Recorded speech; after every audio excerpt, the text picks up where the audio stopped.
Hirai Gonpachi, a serial killer from the Edo period, who was famous enough to be featured in a kabuki play. He was a samurai in Tottori Inaba province. In the autumn of his 18th year, a quarrel broke out after his father's colleague, Hanju Shugadeu, insulted his father over a trivial matter. Gonpachi attacked him with a katana, killing him, and then left his hometown to hide in Edo, Tokyo. While hiding in Edo, Gonpachi met and fell in love with Komurasaki, a geisha from Yoshiwara. Komurasaki also loved Gonpachi deeply, but meeting with such a popular geisha required a large amount of money. As a samurai from the provinces, Gonpachi's financial situation gradually worsened.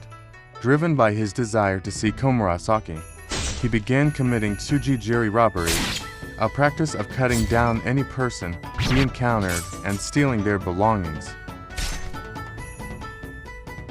During this time, the two sons of Hanju Shugadeu, whose murder had initially led Gonpachi to go into hiding in Edo, heard news about Gonpachi and came to Edo seeking revenge. The elder brother, having learned that Gonpachi frequently visited Yoshiwara, lay in wait for him in a field near Yoshiwara.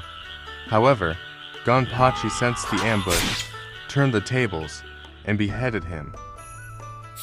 The younger brother, who was washing the older brother's severed head at a nearby temple's well, as he was swearing to avenge his brother, Gonpachi, who had been following him, delivered a fatal blow with his katana in front of the well. This well is exactly that place. At the time, this temple was called the Throwing Temple because the bodies of geishas who died of illness or had no relatives were thrown into it. Rumors of Gonpachi spread throughout Edo, and his wanted posters were everywhere. To escape detection, he disguised himself as a kamuso, a wandering monk, and left Edo, returning to his hometown in hopes of seeing his beloved parents one last time. A kamuso, the type of Japanese monk belonging to a certain sect who cut ties with the secular world, concealed their faces with woven hats, and were permitted by the shogunate to carry swords while practicing their discipline. However, upon arriving, he discovered that his parents had passed away. In Edo, Gonpachi had a bounty on his head. When he crossed the Tama River in a small boat from Kawasaki and arrived at Rakigo in Edo, he was met by a large crowd of masterless samurai ronin, kamosuke scamming coolies, and local thugs, all gathered in hopes of capturing him and gaining fame. Kamosuke were people who worked as kagoya, similar to modern-day taxi drivers carrying people in palanquins, or as porters unloading boats. However, many of them were also like street gangs, often intimidating travelers into paying exorbitant fees upon reaching their destinations. The skilled samurai Gonpachi cut down his attackers one after another as they came at him. After leaving Rakigo and arriving at Suzugamori, more rough men still attacked Gonpachi, hoping to claim the bounty on his head. However, they were no match for Gonpachi, a first-rate samurai with exceptional skill. The boss of the Machiako, one of the predecessors of what would later become the Yakuza, though the nature has since changed, who had witnessed everything, Bonzuin Chobai, called out to recruit Gonpachi. "Hey, young man over there, stop for a moment." To this, Gonpachi responded, "Is it me you are trying to stop?" This exchange is one of the highlights of a kabuki performance, though there is some historical inaccuracy, as it is said the two never actually met. Incidentally, the stone monument in the background, which will be explained later, held significant meaning for Gonpachi. Ultimately, Gonpachi turned himself in. He is said to have killed more than 130 people. His sentence was to be publicly paraded and then crucified. If you cross the bridge called Namabashi from the prison, you will find the Suzugamori execution site. The name Namabashi originated from the fact that when death row inmates crossed this bridge, the death row inmates and their families wept as they bid farewell. He passed here. This is the Suzugamori execution site. Do you recognize this stone monument? Yes, this was the spot where Gonpachi killed many of the roughnecks when he returned to Edo. Gonpachi had killed many people in the place where he would meet his own death. The execution was carried out on December 5, 1679. This space is actually used for crucifixion. In addition, the foundations of the actual burning at the stake and the well where decapitated heads were washed still remain at the Suzugamori execution ground site. Upon learning that Gonpachi had performed sujigiri and was sentenced to crucifixion, Komurasaki followed him in death and took her own life in front of Gonpachi's grave. In Tokyo's Meguro Fudo, a mound has been built to pray for the happiness of Gonpachi and Komurasaki in the afterlife.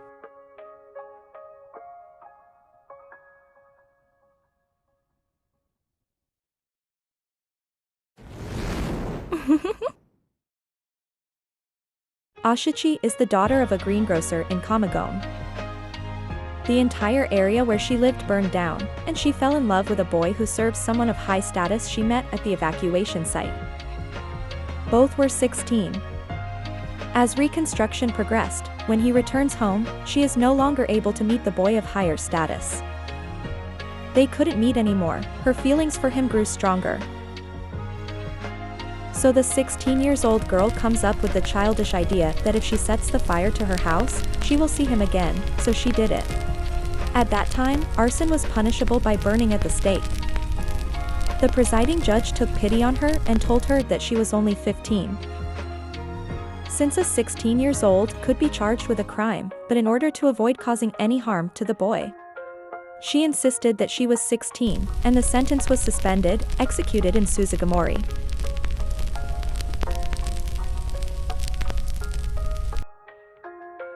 By the way, although the general events of this story are based on fact, there is a strong theory that the detailed setting was created for a performance such as kabuki.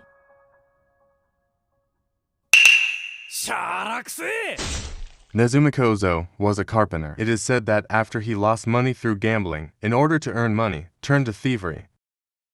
Nezumi Kozo stated that he had vandalized 95 mansions within 10 years, robbed houses 839 times, and the about $5.7 million, and he only targeted big mansions in Edo. He was a small man, less than 5 feet tall, so he was called Nezumi Kozo, which means mouse boy, and was said to be agile. But when he was captured, he had no good household goods or money.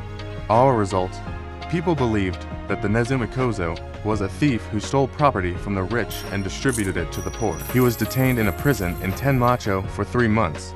It is said that when Nezumi Kozo was brought around, a large number of onlookers flocked from Tenmacho, where the prison was located, to Noli Hanbashi and Kyobashi area, hoping to catch a glimpse of the famous Nezumi Kozo.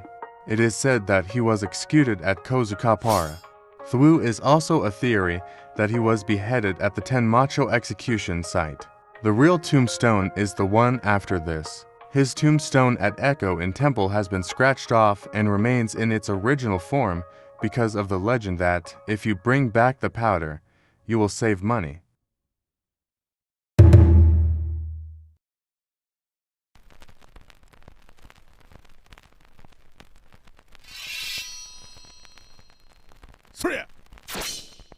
During the Edo period, the age of the samurai, there were punishments that are unimaginable today.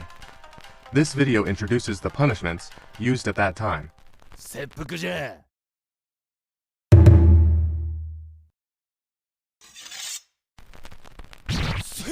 They have carried out countless beheadings.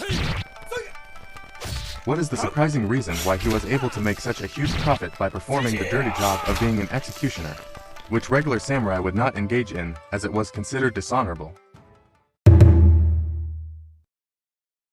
In the Tenmacho prison, prisoners had to endure various forms of torture every day, and murders between prisoners were commonplace. There was also an execution field on the premises of the prison, where decapitations were carried out. At the site, the bell that heralded the execution of a sentence, and the stone wall that used to house the prison still remain. Those who committed the most heinous crimes were carried by horse with their body restrained and transported to Nihonbashi, the center of Edo. The terrible punishments practiced there. What did the criminals think as they crossed the Bridge of Tears and were transported to Suzugamori execution ground? At this location, there are remains of the well where the heads of decapitated criminals were washed, as well as the foundations used for burning at the stake and crucifixion. The executed bodies were thrown into a nearby temple, so this temple is also called Throwing Temple.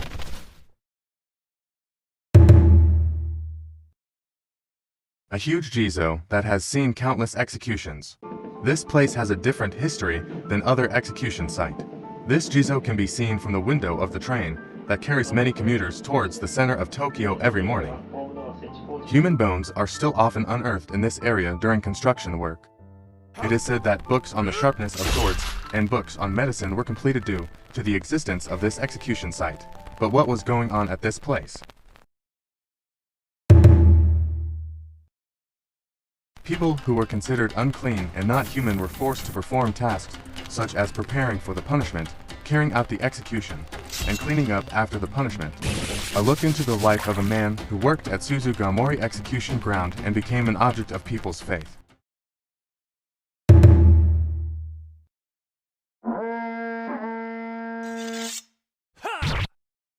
Executed in the Edo period commit. And what kind of punishment were they given? Explore their crimes and punishments. Japan provides information about Japan that is not well known. Thank you for watching until the end. We will be encouraged if you like and subscribe.